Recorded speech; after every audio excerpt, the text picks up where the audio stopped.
so far.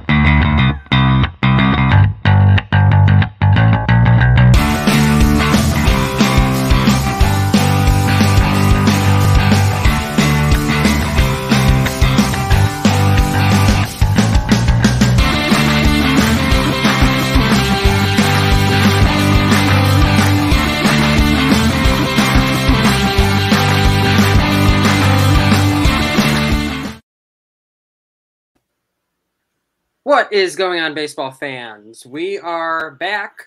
Welcome to episode 3.1, technically, of This Week in Baseball, presented by Diamond Digest. I'm your host, Jordan Lazowski. We have a full crew tonight. We have Ryan Schlosser, Sam Hicks, Jonah Keehn, Diego Franco-Carreno, the other host of this show, who will eventually get his own intro, I promise. Good. Packed crew, gentlemen. How are we doing? Pretty good. Excellent. Baseball's back. Can't be better. First place in baseball. As a Reds fan, I kind of wish it wasn't, but Reasonable. Reasonable take. I mean, I'm a White Sox fan, so I have legitimately not had a good week. Like, this entire week has been bad. Yeah, I'm just not looking forward for May through August.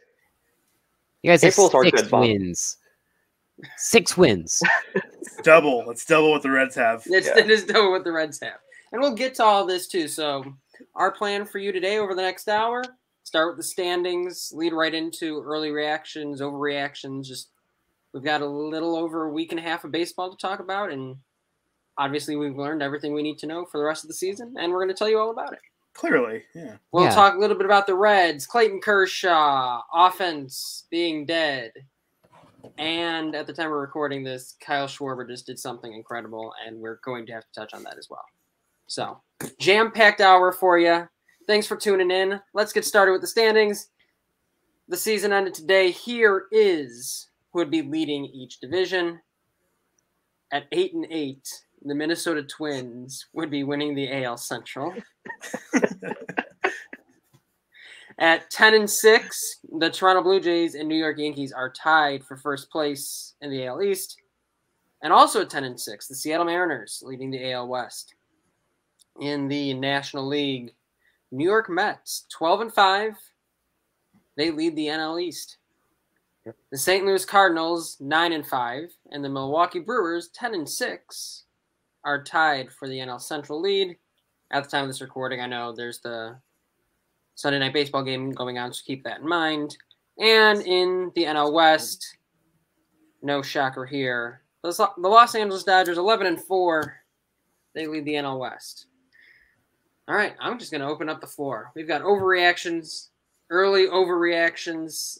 Go with whatever you want to start with. What is the number one thing you just cannot wait to say for your first take on this podcast today? And we're going to start with the man making his debut on this podcast. It's going to be Brian. The Orioles just might not be that bad. I mean, they had shutouts of, I believe, the Yankees and the Rays this week. Almost shut out the Angels and then ended up taking 2 out of 3 from the series against them. That bullpen is disgusting. They traded Tanner Scott and Cole Schlosser, and all they have back there is just a bunch of arms that nobody has heard of that all throw upper 90s. So what they've done this year is taken a bullpen full of guys who throw really hard and throw a lot of strikes.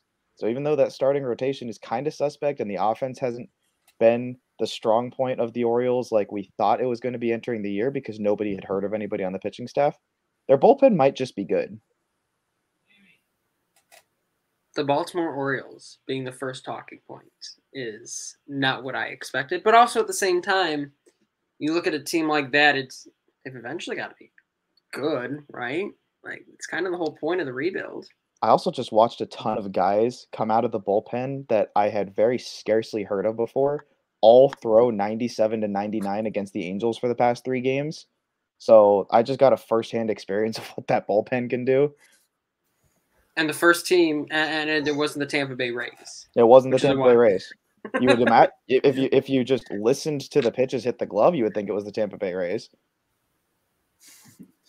Speaking of the Tampa Bay Rays, they also just might not be that good. 9-7, but I mean, they've shown some weaknesses early on so far. So it's the Rays. They're gonna win 100 games. They're gonna make the playoffs. Are we overreacting or are we properly reacting? I'm overreacting. The Rays are going to win 84 games and miss the playoffs. Very un-Rays-like to start the year. I would agree with that. It's more their bullpen, I think, has been Which is inconsistent. weird. Mhm. Yeah. Because what I just described with the Orioles is what we got used to with the Rays. They're just going to throw a bunch of guys that you've never heard of, and they're just going to absolutely shove you into the dirt. Orioles are the next Rays confirmed. That's how it is. Someone's got to do it. Yeah. Diego, what you got? The NL West, the best pitcher in that division, maybe all of baseball, is going to be Carlos Rodon. That's Shut up, bro. Look, if he can stay healthy. It was the same way at the White Sox. The only thing that got in his way was health. God, I'm so done. I'm already done with this podcast. I'll be honest. I'm done. Look, he's shoving. He is. And we're going to have to go on a mini rant because you got Cueto, though. Shut up. My concern with the it's not Rodon, it's the Rodon situation. I just can't look back at that and figure out how you rationalize not giving at least the qualifying offer. And I'm not saying, the Sox had to bring him back. The Sox had to do this. And that, if that wasn't in your plans, fine. That's not in your plans. I'm not the GM. I don't care. You can't let a 5-win pitcher just walk for nothing. You didn't make him an offer. I'm sure they didn't make him an offer. I'd be surprised if they made him an offer. There was likely not a competitive offer on the table, and there was no qualifying offer. You didn't even get a draft pick out of it. It blows my mind. And it also blows my mind how Sox fans reacted to it. Like, oh, he's hurt all the time. It'll be like, no. You understand why he was hurt, though, right? Like, until 2021, no one told him to use his legs when he pitched. No wonder he had arm and shoulder problems. He's throwing 95 with only his arm. He's not going to have arm issues like he had in the past couple of years. Oh, he had dead arm last year. Fine, yeah, because he hadn't thrown 160 innings in a while. Yeah, sure, dead arm. Yeah, oh, yeah, it means he's really unhealthy. Give me a break. I will move on, but So it's going to make you feel a lot better about that? No. Would you like to know? Oh, would I like to know? Yes. The White Sox just took a page out of the Rockies book in terms of how they handled their free agency. At least they didn't spend money on Michael Conforto. I was about to say, it wasn't actually meant to make you feel better, but it's like eerily similar to how the Rockies handled Story and John Gray. How do you just let better? Oh, it wasn't. Yeah, it wasn't supposed. It wasn't. It wasn't. Not I even the slightest.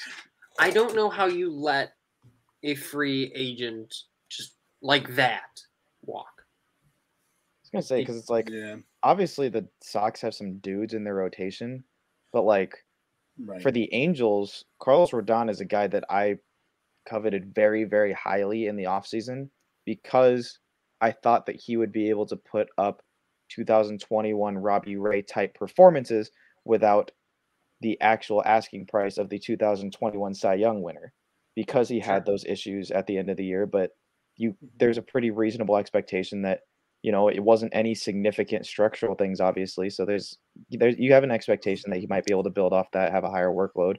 And even if not, again, there was no significant actual damage to his arm. So it's like, why I don't get why people were shying away like there was. Everyone keeps saying, "Oh, he had dead arm." He wasn't healthy. He was healthy last year. Everybody gets dead arm. Everyone gets dead arm. That's not like an actual injury. I got yelled at on It's Twitter. just fatigue. It's just fatigue. Exactly. I got yelled at on Twitter because people don't understand what dead arm is. Because I said when Michael Kopech this year inevitably gets dead arm because he's ramping his innings up, like he'll probably get fatigued at some point. And like, oh, you want him to get injured? No. I saw what happens when a guy ramps up his innings. You just saw it last year. I didn't say, wow, I hope he gets dead arm. Yeah, it's the same thing with Patrick Sandoval. Like, pitchers all the time get dead arm when they have to ramp up their innings. Exactly. Like, it's not a sign of injury. It's just a sign of normal fatigue. thing. And it's wild to me that people can't see the difference. Like, he was healthy all of last year. He was just tired. And the reason he is now healthy, he got Tommy John, and now he knows how to use his legs when he throws. So all those shoulder, elbow, forearm, all that, that's not going to be a recurring issue now because he's mechanically sound. Like, why has nobody thought of that? It blows my mind. The top of Carlos Rodon, that A, the health continues to be such a talking point, and B, he only got himself the $22 million last year. I guess he'll probably get more once he opts out inevitably, once he's a freaking stud again and gets himself upper tier 27, 28 long-term. He'll get 27 to 31 pretty comfortably if he 2 years, 22 million. Like, I'll happily pay that for 2 years. Exactly. It's like, especially if they keep getting this version of it. If you look at his Fangraphs page, it's all red. I wanted to give him 3 or 4 walk percentage. Yeah. I don't think he wanted like super long. I'm glad the Giants got him. Matt's got Scherzer. You can relax. Yeah. Okay. Sure. Yeah. Okay. Look at your rotation. Relax. You got Scherzer. You have DeGrom. You have Carrasco. You have Tyler McGill as your projected 6th to start the year. Yep. Relax. Yeah. I'm watching Vince Velasquez take the ball every 5 days right now. We signed Michael. And Dallas Keuchel. Hey, and Dallas greatest Keuchel. left fielder of all time, Vince Velasquez. You know who he did that against? Who? The White Sox. Yeah, Jose Abreu got hosed by Vince Velasquez. How does that feel? I haven't seen him throw a strike that good all year from the mound. So, feels great. Just have him pitch from left.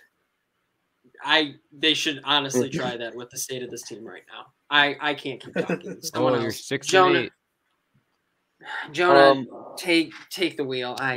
What do you got? Your early reaction. Lindor's going to win NL MVP. I know that's an overreaction, but he's looking like he's at least name of the game. At least he's worth the salary. But what I really want to talk about is we might just see an NL East this year.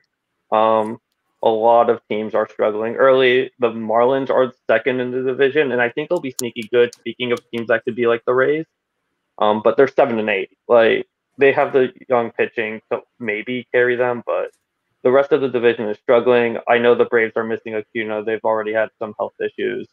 But the Phillies were the team everyone was expecting to compete this year, and they just have not looked good at all across the board. Offense has struggled when it should be one of the best offenses in baseball, and their pitching, especially their 1-2, has not carried at all.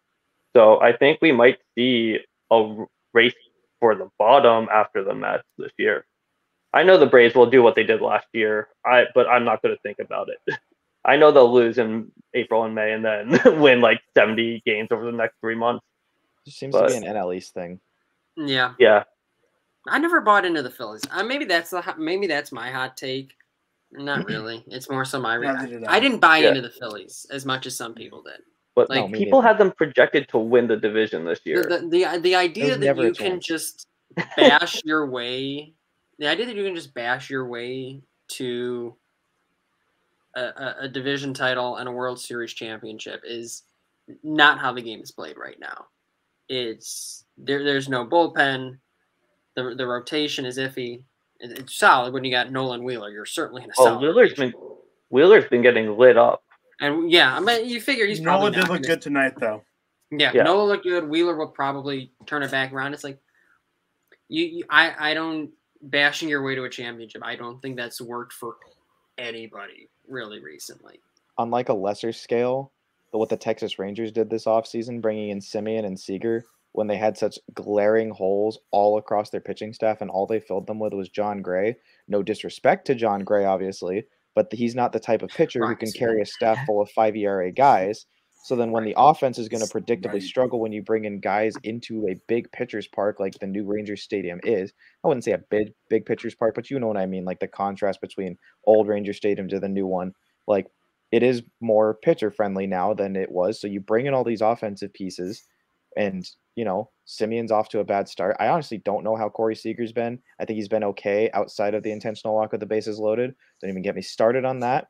I feel exactly about that. I feel exactly about that. Like Laz feels about Carlos Rodon. There you go. There's another talking point for you. But yeah, we're going to talk about that. Don't you worry.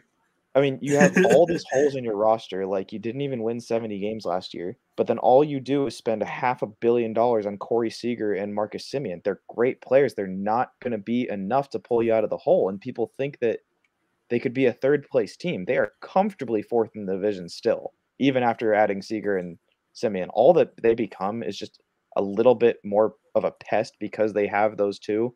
And predictably, Cole Calhoun was doing things against the Angels this weekend or last week because, of course, he was. He's an old Angel, but they just have like pesky players. They don't have actual they might win 75 games this year, and that would be a big deal for that team because they have John Gray. They have a bunch of starters that I haven't heard of. They have a bullpen that's not very good. So respect Dane Dunning. Excuse me, starters you've never heard of. Okay, so how about starters I've heard of for bad reasons then? Like, again, it's almost like they did what the Angels tried to do, where they try to just fix all their pitching problems by signing big name position players. It wasn't going to work. So unless they have a longer term plan in place to fill out the pitching staff in the 7 years that they have Seager and Semien, it's just not gonna work. So Yeah, real quick, I do want to.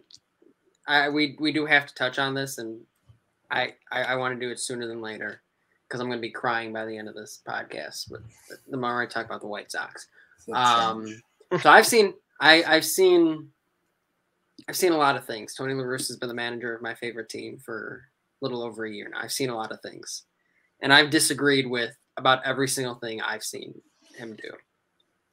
I don't think I have seen one thing that I have disagreed with from Tony La Russa or as asinine as a thing of Tony La Russa has done as walking someone with the bases loaded.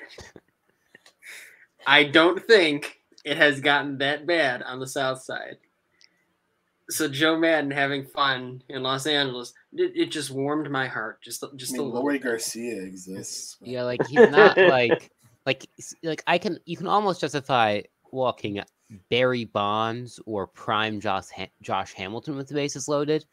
Not Corey Seager. Not Corey Seager. Go for it, Brian. Yeah. First of all, do you know who also issued the Josh Hamilton intentional walk? Was it Madden? It was Joe Madden. Yeah. Did you not know that? Do you know who won that game?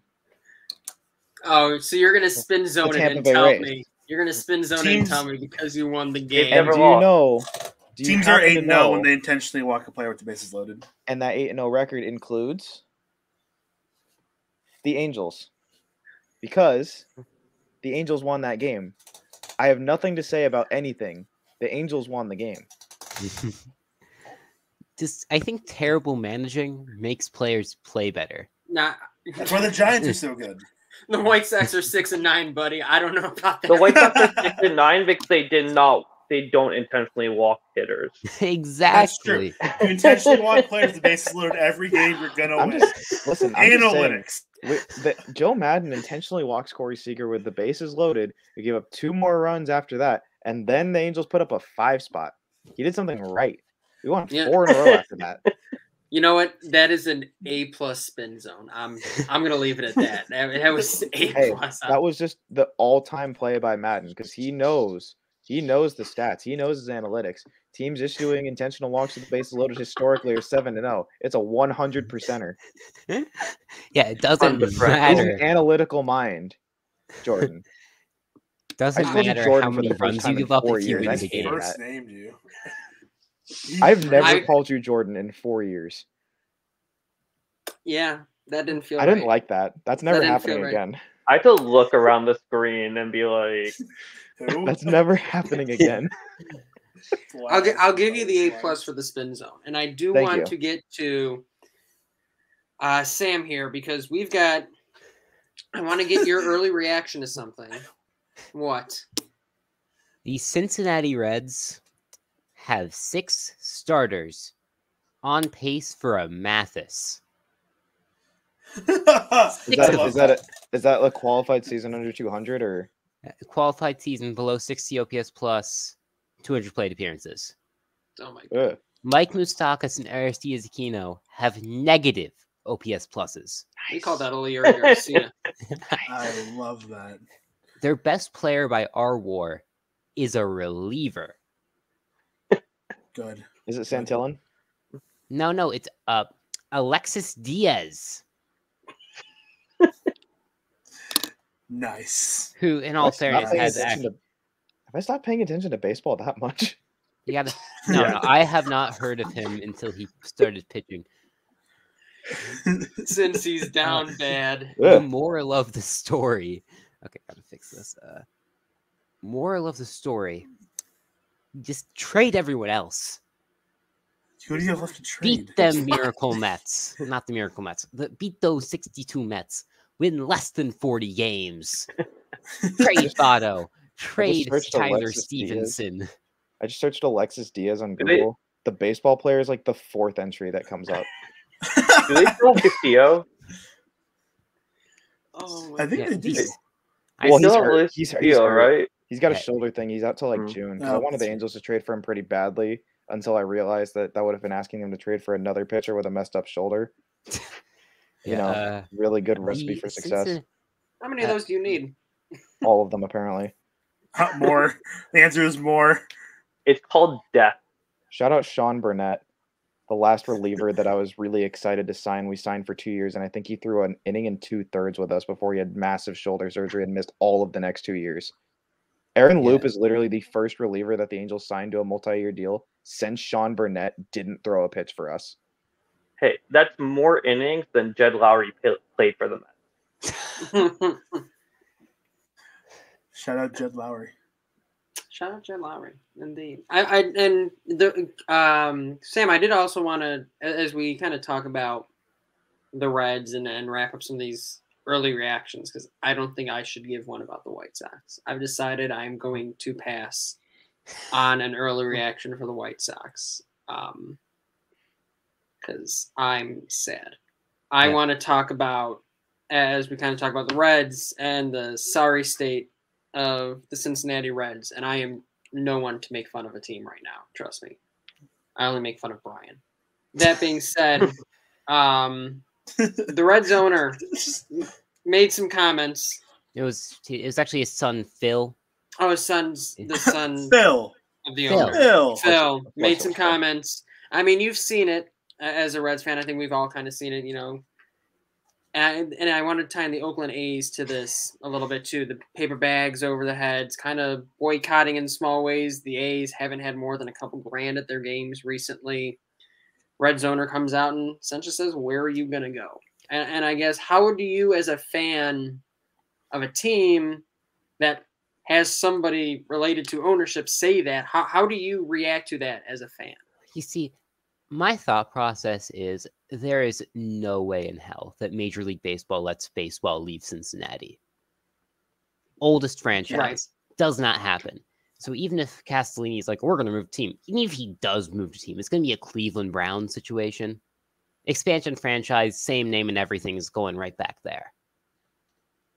So I don't know how. I'm trying to think of how I want to phrase this. Maybe nobody else took it this way. I took it more so as like, you're stuck with this. As Red fans, you're kind of stuck with this. Yeah, how it is. Is Like, how the team is deal. This is how the team is deal with it. Like, here's the thing: like at some point, even though Castellini says, "Oh, the team's not for sale," I'm like pretty sure his net worth is less than what the team would sell for. So I'm just trying to figure out at the end of the day how do fans.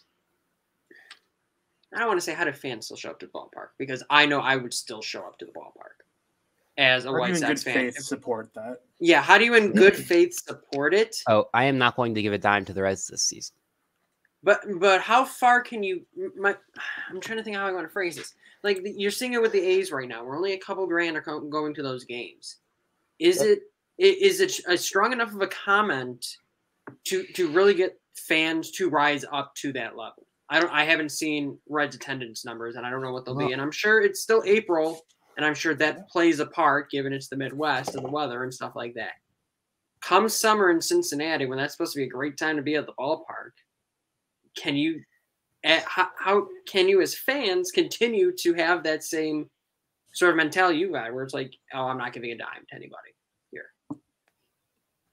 Like, as hard as it is for me to say, Cincinnati is too much of a baseball town to not have 10,000 people showing up minimum. Right. In summer. Like, it's just not going to happen. Really, it just comes down to, like, Castellini's going to make probably the same amount of money each season off the Cincinnati Reds. It just comes down to how much he wants to profit. And I don't think there's any way that, like, the hardcore baseball fans who are actually doing this can actually do anything. Because you have to consider, like, 95% of ticket sales are probably, there's average people. They don't care how good the team is. They don't care who's on the team. They just want to go. They just want to go to the baseball game. It's a strong point. It is like, it's such a frustrating topic for me, because it's like, how do you, as Major League Baseball, you just have this lockout. You just lost probably a bunch of fans from the lockout. You're in a state where, and we'll talk about this a little bit, that offense, there's very little excitement going on in the games right now, offensively, for non-diehard fans. There's very little that's capturing people. You're not doing yourself any favors with things like Apple TV, those types of subscriptions where people can't figure out how to access games or don't have Apple products and can't access the games. Blackout restrictions are still a thing. At what point do you step in and say, if you're going to make a comment like that, dude, you got to sell the team? You can't. It's hard for me to complain too much about the current ownership group because Marge Schott used to own the team. It's going from that lens. It's like, okay, he's like a massive cheapskate who I don't want to own the team. But unless he's, a racist, anti-Semitic monster, the league's not going to do anything about it. Even then. What? Brian, did you have a thought? You looked like you were raising your hand as if we were in school. I honestly kind of lost where I was, but like I was thinking, we've kind of seen instances like the attendance thing, like about people not showing up to the games, like specifically in with the Florida teams. But Tampa Bay, I mean, you can attribute that mostly to the stadium. Like the Trop is pretty widely not very well liked. But in Miami, they built this brand new stadium, and then they did not put a very good quality on the field for a while. And then when they did, most of it got traded away. But now I think, there is some more buzz around Miami baseball again. Jonah, correct me if I'm wrong, but it seems like we haven't been hearing as much about their attendance numbers because Kim Ng down there is actually putting together a good product on the field. Like they weren't expected to be good the past few years, which is why I think you see this steady increase in the product that they're putting out there. Whereas you get the A's who historically don't spend. So then you got the A's just managing to get here, and then they hit a certain plateau, and then bam, they're down here again. And then they get this new crop of homegrown talent, and then they're here, and then bam, it's down here again. So I think it's less of the actual field product, the quality of the field product that they put out more than just an actual historical trend of continuing to operate in the same fashion that causes this frustration, because you have an A's team that just so narrowly missed the playoffs last year, but then instead of spending money to add to it and make a push this year when the defending AL West champions are getting worse, you just blow it all up. And it's the same thing for Cincinnati. I mean, that's not a very strong NL Central. So it's not like they were necessarily on the precipice of competing, but they have a good young pitching staff where you can build some stuff behind. But instead, they just blow it all up. Yeah.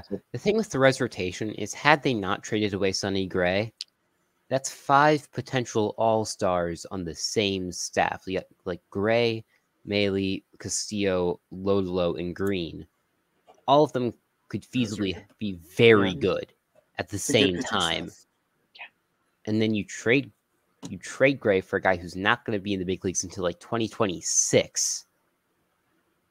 It's just like, why? Like, Then you trade your all-star Okay. outfielder and then your third baseman who just 3 years ago hit 49 home runs. like at the very least, I can see the angle of trying to get Brandon Williamson. Because he's good and he fits into their timeline. I mean, But yes. you don't trade away Jesse Winker. No. Ever. No. He was amazing last year. You would have getting just Williamson for Winker and Suarez, specifically from an Angels fan who wanted to see a lot more leave Seattle's farm, was disappointing. But just even from an objective standpoint, was kind of surprising. I mean, they got Jake Fraley, I guess. He's not very good. So they got No. Brandon Williamson. Hey, he is aggressively average. Yeah, they got Brandon Williamson. Jake Fraley barely. I mean, I haven't even watched the Reds this year. Does he play? Sitting 129 on the season. Okay. He's a 40 He was overall and negative no 0.4. OTP. That's all I need to know about him. Okay. 44 OPS. If plus if in the year. OTP doesn't like him, I don't like him. I just know that Jake Fraley was one of those really random Mariners outfielders that just obliterates us year after year. So I was super happy to see him leave again, specifically from an Angels fan's perspective. But objectively, he's not necessarily a big headliner piece. Career 190 hitter. He's not like Career he's, 550 against the Angels pretty much guarantee you that. It almost seems like everyone's saying, "Oh, the Reds are going to compete in 2024." Winker would have still been under team control. They could have competed this year. Mm-hmm. Look at the They NL could've. Central. If they made at least some informed moves, they could have very much competed in the NL Central. The Brewers are heavily weighted by a pitching staff with very little hitting. The Cardinals just exist purely off of devil magic. They don't have a lot of talent on that roster outside of the corner infielders. And then the Cubs are not that good. The Pirates are the Pirates. They didn't have a massive hill to overcome to compete for a playoff contention this year. The thing is, that's where it comes down to. Ownership's goal this offseason was to cut payroll as much as humanly possible. Yeah. And the worst part is that they succeed in what they were trying to do. So, as a fan, you're like, okay, you just have to take it because obviously there's nothing you can do about it. It's okay, they can compete in 2024 if all these prospects pan out. Yeah. Eli De La Cruz is going to be a great third baseman. Which, again, I should be anti-rebuild. And in theory, I am anti-rebuild. But I also understand that there are some economics about this game that I don't think are ever going to change, no matter how much I like or dislike it. I don't think it's as much for me about choosing to rebuild as it is to choose to rebuild when you probably didn't need to. Thing is, if you can't afford a baseball team, why do you own a baseball team? It's so beyond not being able to afford a baseball team. It's being able to afford a baseball team on your terms and getting a certain amount back in order to make it feel profitable. It's the side of the economics and the business of it that I'm just never going to agree with, but I have to accept is there when I'm going through this stuff. The profit of baseball ownership isn't a year-to-year thing. It's buying a team and then it appreciates in value tenfold within 20 years, and then you cash out, make over $1 billion. That's what the Royals did. I know, but year to year, did you guys they're businessmen. Did you guys not learn anything from the lockout? Owning a baseball team is not profitable. Yeah, it's really just a hassle. You're right. It's really just a pain. It's just such an you guys listen to inconvenience the to have. owners I don't know why I'm doing this. I guess you guys want baseball. I guess I'll continue to make millions and millions and millions of dollars for your guys' sake. Oh my god! Don't you guys realize that having a salary floor would be just so detrimental to the game? Yeah, think of all the wallets. Because why wouldn't we want major league teams to spend more than $28 million across 26 players? When you really think about some of those numbers, it's sad. Especially about the fact that there is an extra player on the roster now, and there's teams actively spending under $30 million. Isn't Scherzer paid more than like 3 teams this year? Like making more than 3 teams are spending this year? Yes. And Probably. I think it's the Not sure. Guardians, the Pirates, and the A's. The Pirates at 37 million, the Orioles at 45, and the A's at 50. Yeah, and with this whole fire That's their sale estimated thing, payroll. the whole fire sale thing, I think Philly Bean actually did a not terrible job at it. I Like he didn't traded say- away everyone, He did. I but don't remember like who he got back, but they're 8-8. I feel like they could have Clear- gotten more back. I was. They I could've was gotten less- Nothing for Bassett. They could I- have gotten more back, but in hindsight, They're like currently competing. like Matt Olson, the Matt Olson deal Yeah. in particular, I thought was excellent for both parties.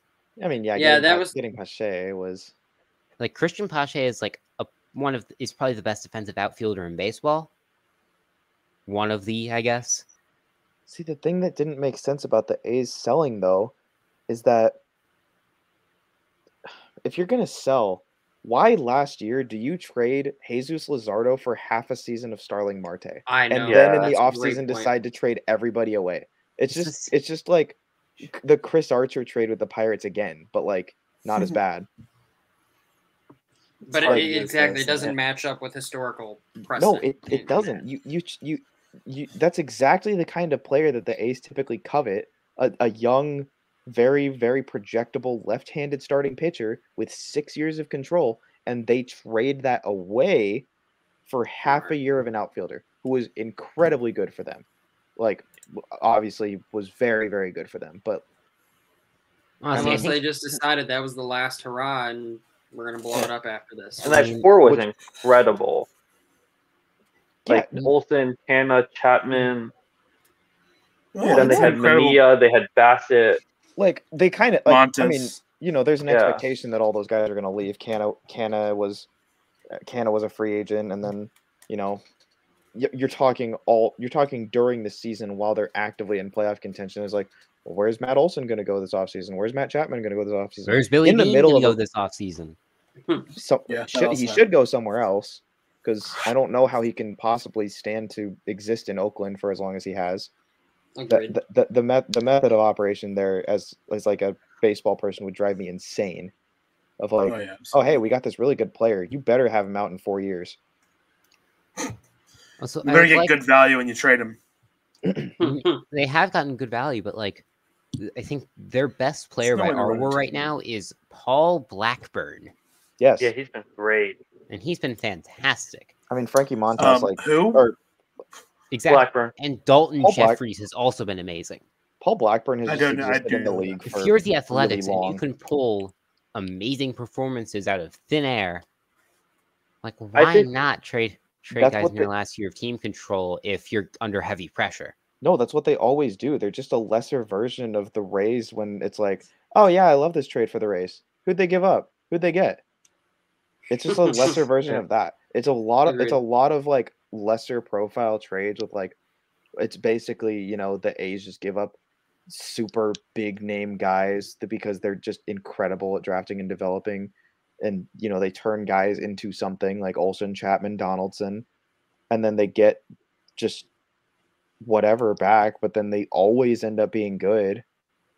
I mean, like I understand like Matt Chapman is a very good baseball player, but I would rather have 2 good players than 1 great player, personally. Yeah, but just the risk that they take on all of these trades because they're not ever trading for established major leaguers. Right. So what happens if and- those players don't end up being good? In theory, that's the point of any rebuild. It's Yes, it I is. mean, take any rebuild and it's a stud for 2 top prospects, and that's Yeah. exactly how it goes.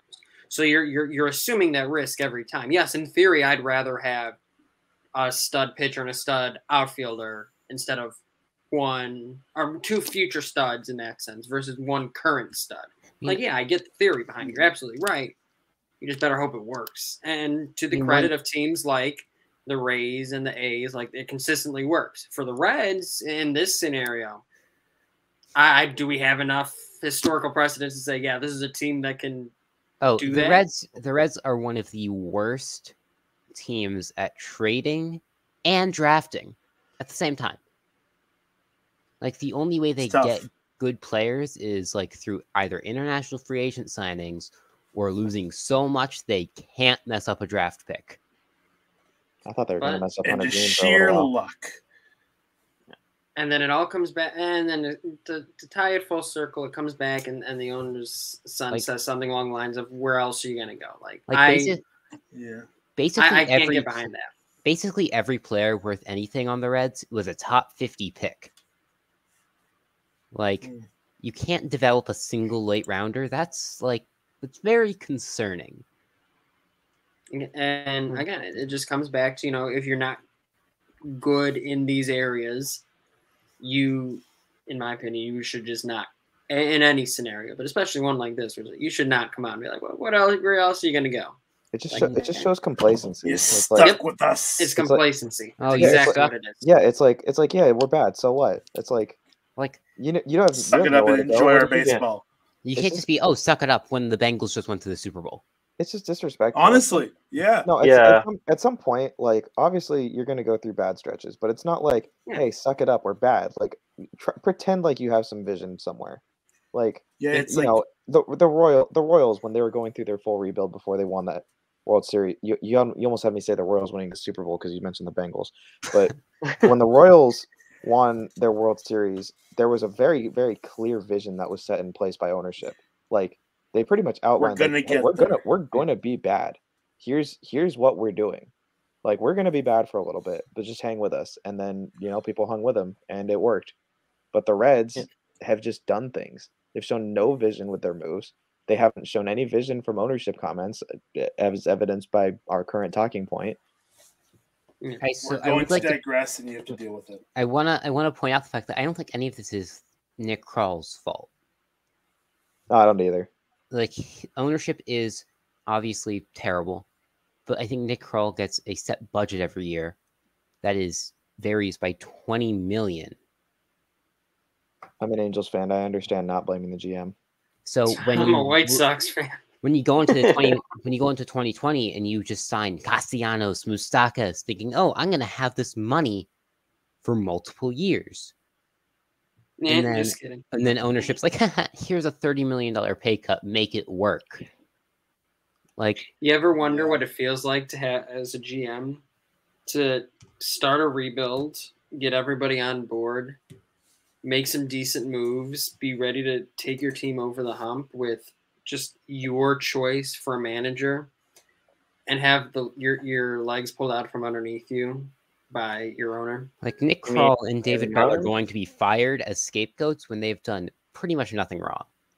Obviously they've made mistakes, but so has every other front office guy. They've been Jerry DePoto and Billy Epler. Yeah.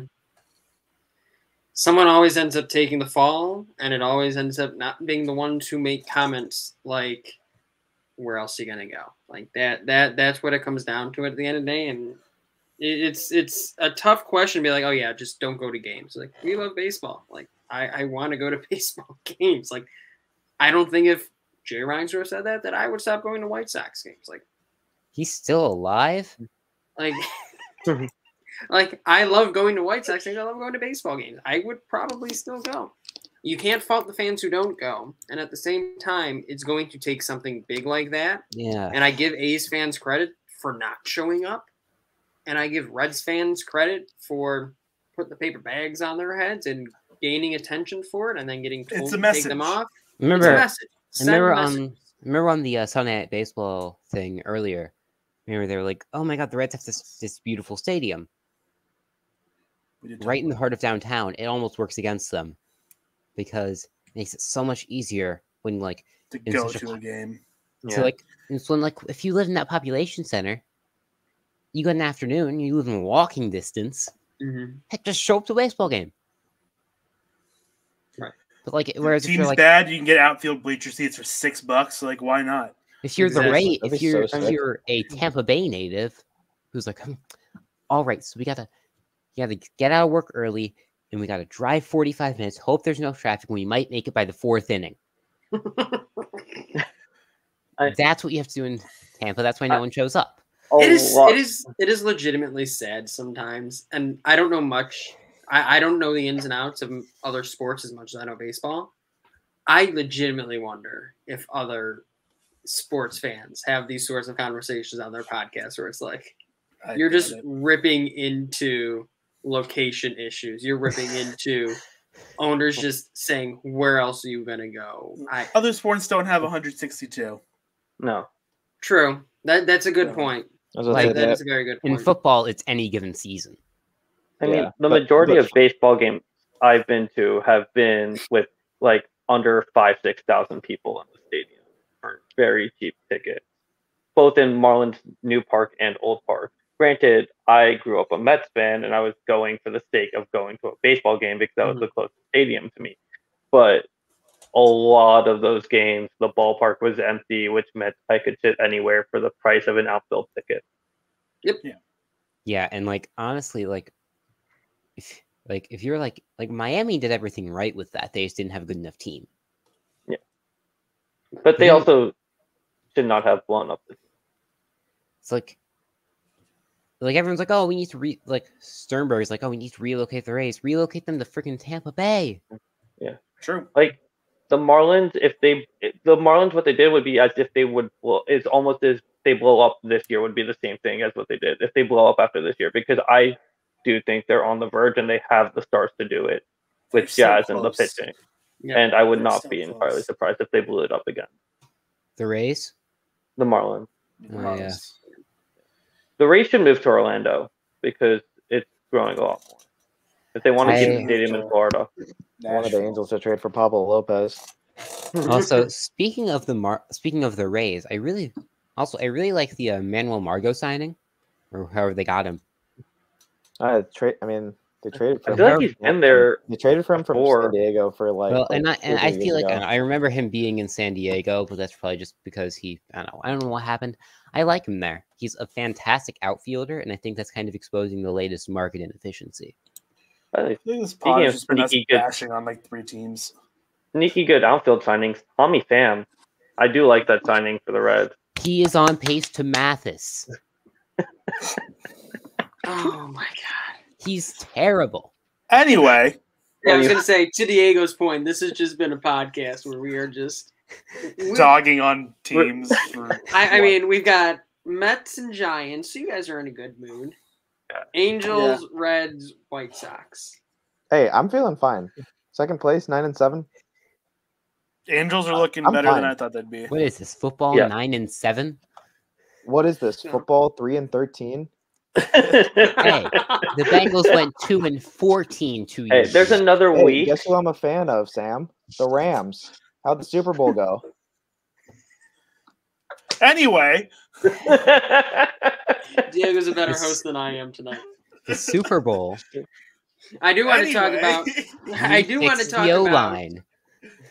Children, please. I do want to talk about. I have completely lost my train of thought now. Yeah, offense is dead. That's part of it. Yeah.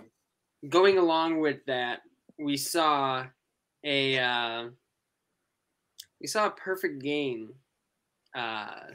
Not completed, but a perfect game watch. We had a perfect game watch from Clayton Kershaw, and he was pulled after 7 innings of it. It's not entirely related to offense being dead. I think that's a huge topic that deserves its own podcast, and I think that mentioning it as something to watch is worthy because we know that we have had in past seasons and even in between seasons or within seasons, MLB just continuing to mess with the baseball. And I think, like I said, it probably deserves its own podcast on its own.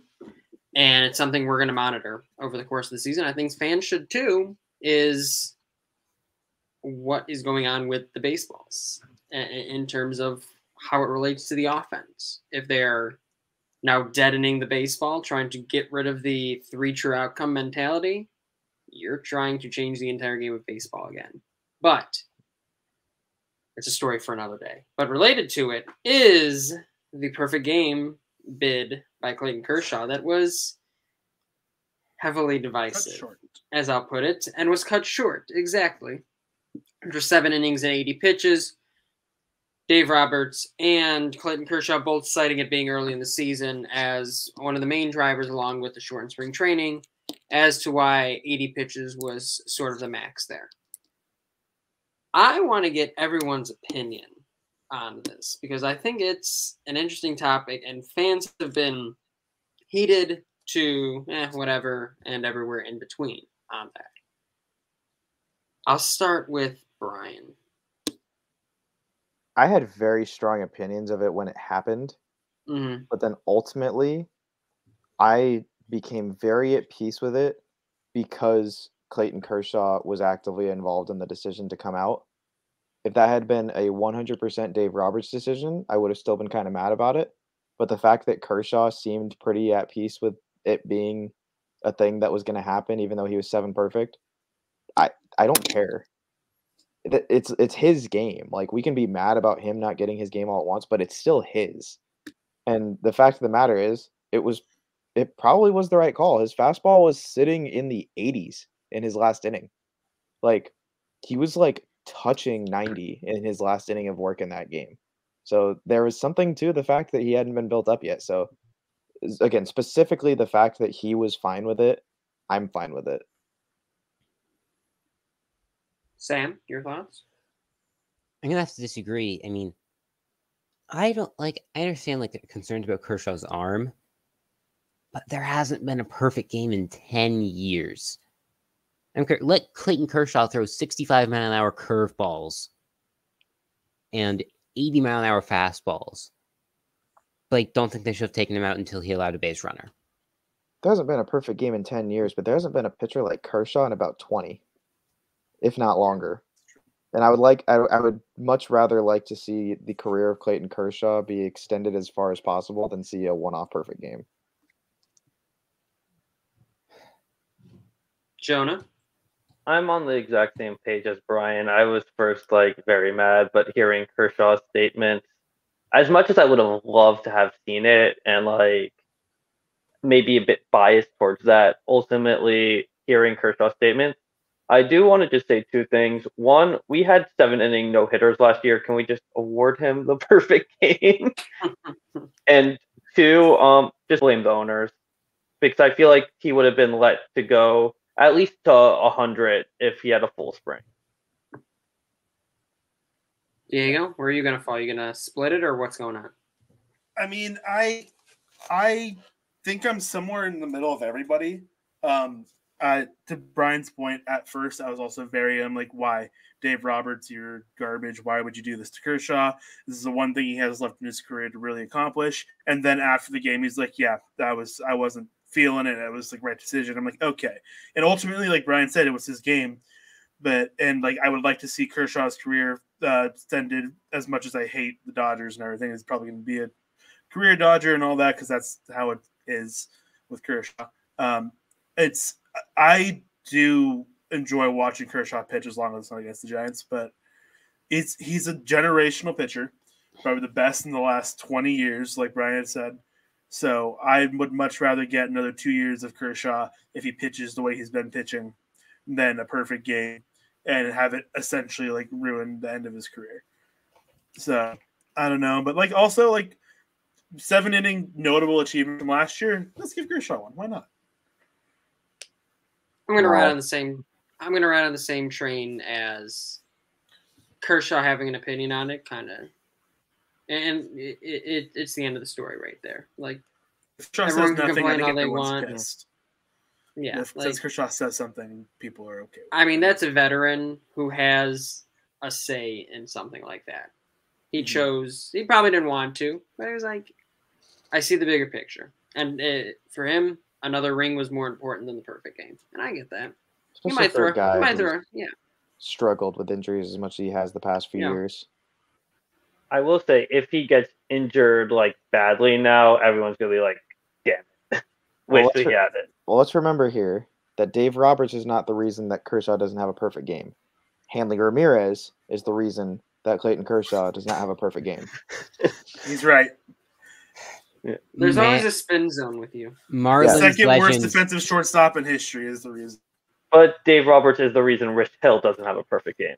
Oh, damn. If only there was a Yankees fan true. here. to comment on that. We never want Yankees fans anywhere, Sam. As I said, honestly, it might be a good thing that we are running out of time to talk about that. Yeah, I will say though that I do think there is something to be said for the fact that it's the Dodgers. They could have given Kershaw like a week's rest, and they would not have missed a beat. I mean, no, but I hate the Dodgers, man. Why do you have Yankees money and Rays Smarts? That's so stupid. Oh God! As we come to the end here, we're heading towards our last few topics. You know, we all hate Yankees fans apparently, and Yankees. More reason. What's up, Peyton? Yeah. the Yankees in general, and then Love Peyton and hate the rest of Yankees. Let's relocate And the Yankees to we don't hate Nashville. Peyton. Peyton, who's our managing editor, we don't hate Peyton. We don't like but- Peyton. We don't hate Adam Koplik. And we don't hate Adam. We also McCulloch. like Cup. That's the end of this. But I do want to talk about a larger topic here, and it's going to be I'm going to lump the Miles Straw Yankees fan incident after the walk-off by Gleyber Torres earlier this past week. Fans throwing things at the outfielders at Yankee Stadium, the Cleveland outfielders at Yankee Stadium, saying things to Stephen Kwan out in left field. And I'm going to pair it with two other topics. Tim Anderson getting a one-game suspension for flipping off a fan who yelled, "Hey, Tim, nice hit," or something along those lines when he grounded out after the 8th inning, flipped him off. And I'm going to lump also Kyle Schwarber into this, who just had the most legendary ejection in a very long time. And if you haven't seen it by the time this comes out, you need to go watch it. Like, immediately. And I'm going to lump them in by asking this question. You know, we saw players react in 3 different ways. We haven't seen anything come out about, unless I missed it, haven't seen anything come out about what happened in New York. Tim Anderson, obviously, the suspension. And at the time of this recording, Schwarber's probably going to get a game, at the very least. And maybe this is a topic for further as we wait for maybe those other two sort of rulings to come out, if anything comes out. But where do you start to, if you're Major League Baseball making these decisions as to how to handle these situations, where are you trying to draw the line between giving a reaction to a bad situation, and how do you draw that line in terms of both fans and or umpires being involved within all of this? Because now you're getting to an area where, you know, you're trying to do it based on precedent. And you're having a very hard time doing so, honestly, at this point. In many ways, you might be starting to set a precedent for how you react to these sorts of things, with more things being caught on camera. Where do you start to draw the line of this is a fine, this is a game, this is 2 games, and so on and so forth? There's certain levels. Sorry. Go ahead. I was just going to say, there's certain levels of, like, you know, professionalism that, you know, should be required from people with that much platform and pull. Like, we know, I mean, it happened in basketball a few days ago, too, with Kyrie Irving. But there's a certain point also where fans shouldn't just be allowed to be safe to do whatever they want just because they're fans. So I don't disagree with, like, you know, if it's completely unwarranted, like, I don't fully know the Tim Anderson situation, but, like, if MLB does anything to Miles Straw, they're wrong.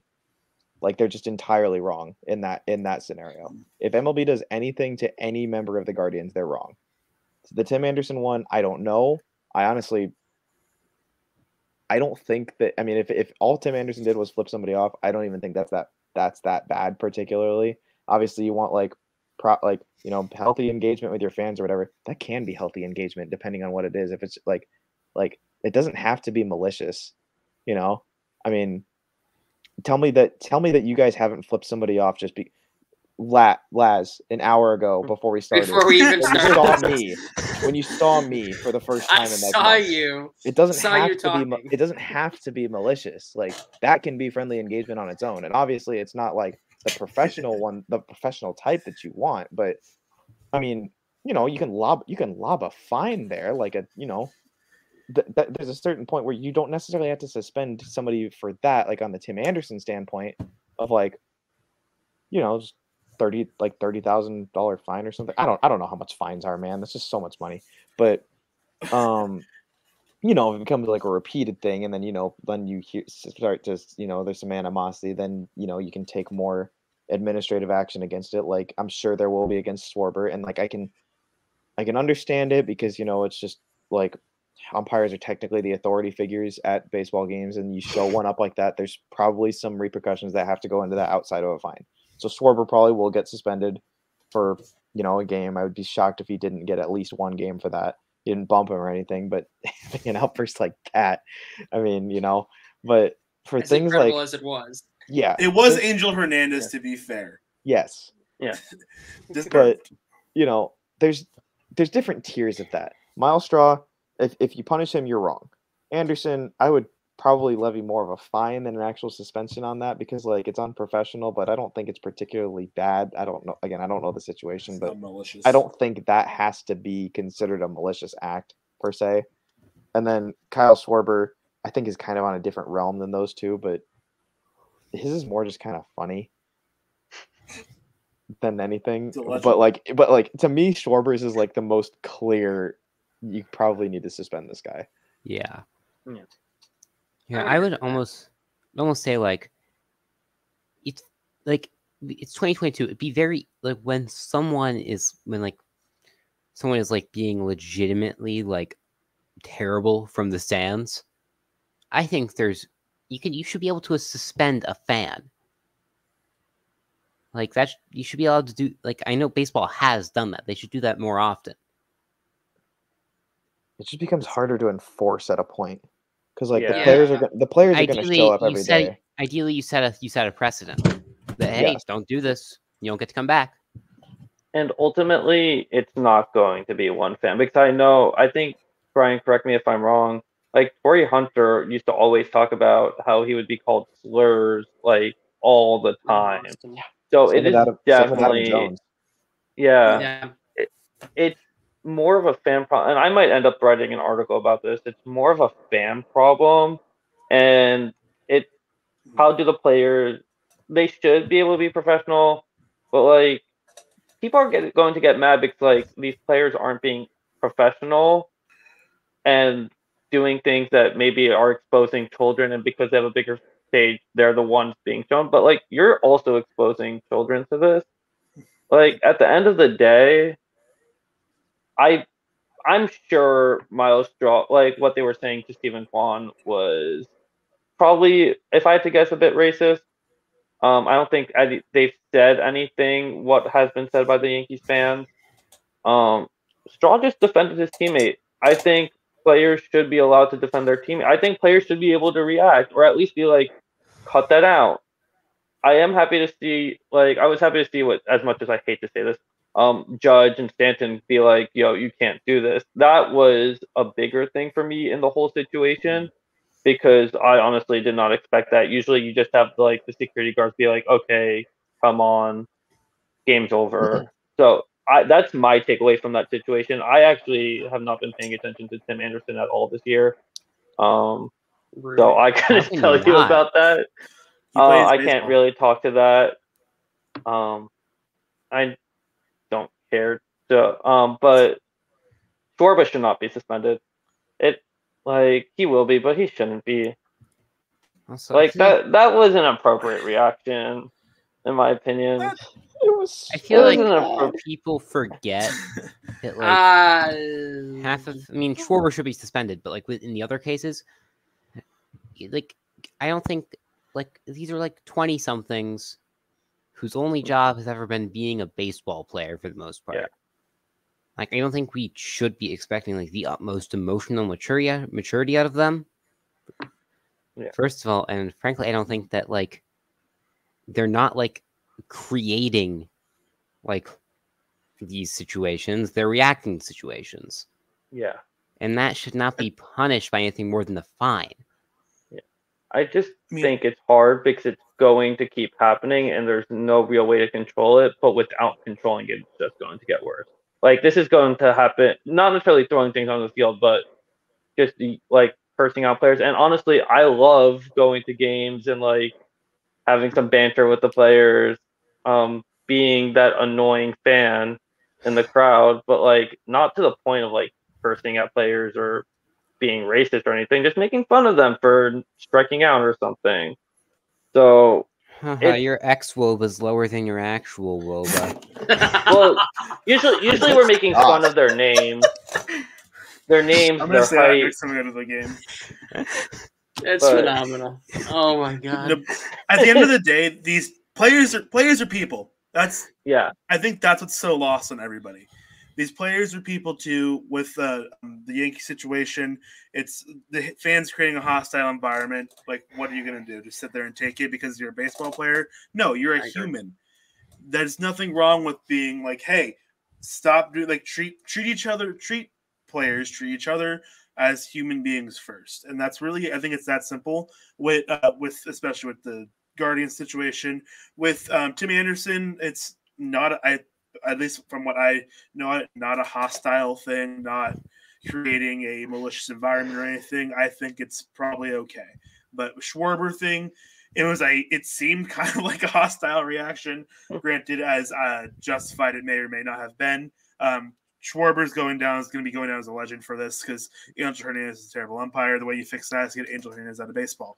Anyway. Can we just give him his pension? Honestly. But players are people, umpires are people. Treat everyone with respect and these issues go away. Unfortunately, that is lost on places such as, like, as Brian and Jonah kind of mentioned earlier, like places like Boston, where the fan bases are kind of known for being outwardly racist, which is real unfortunate to the majority of Boston fans, I'm sure, who are not this way. But that's just kind of the reputation they have there, and it shouldn't be one that has persisted for as long as it has. And so I just think it's more of a humane issue rather than a baseball in particular issue. It's just baseball is always going to side with the people giving them the money rather than the people taking their money. Treat everyone with respect. That feels like a great place to end the podcast. Treat everyone with respect.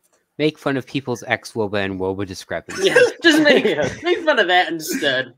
We went from ragging on the owners to having a wholesome episode. Look at that. Yeah, but love one another. Yeah, but billionaires aren't people. Treat billionaires with disrespect, everyone else with respect. Can we have Bob Castellini be the appetizer? Oh my god. We were so close to just ending on a nice note. Yeah, but I still exist. I know. It's all right. Baseball's still happening, so that's a plus. Baseball's still happening. Treat people with respect. We'll be back next week. If you found our podcast and don't currently follow us, make sure to do so at Diamond_Digest on Twitter, Diamond.Digest on Instagram, Diamond-Digest is the website. We were really consistent when we put that together. Can you just change the Twitter handle? No, somebody owns it, and we have tried in the past. I'll give them a crisp $20 bill to give it back to us. We have tried in the past. We don't think the account is active. Is it Baton? No, I don't know who it is. But anywho, thank you for tuning in. Like I said, we'll be on Twitter, Instagram. We've got articles coming out all the time. Make sure to follow all of our writers here. Make sure to follow anyone on our page that you see come across. There's tons of good content coming out all the time, and especially now that the season's ramping up, there will be plenty more to come. If you don't play our daily Wordle game, Wendell, we're on like 57 of them now. Diego, who has been cranking these out daily, it's the latest craze on Diamond Digest. Make sure to tune in and have some fun with it. But that's going to do it for us on the first This Week in Baseball episode of the year. For Brian Schlosser, Diego Franco-Carreno, Jonah Keehn, Sam Hicks.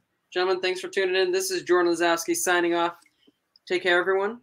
Enjoy your week. Go baseball. Go baseball. And we'll see you next week. Thanks for my name being the only one you had to pronounce twice. You're welcome. Hey, at least Take care.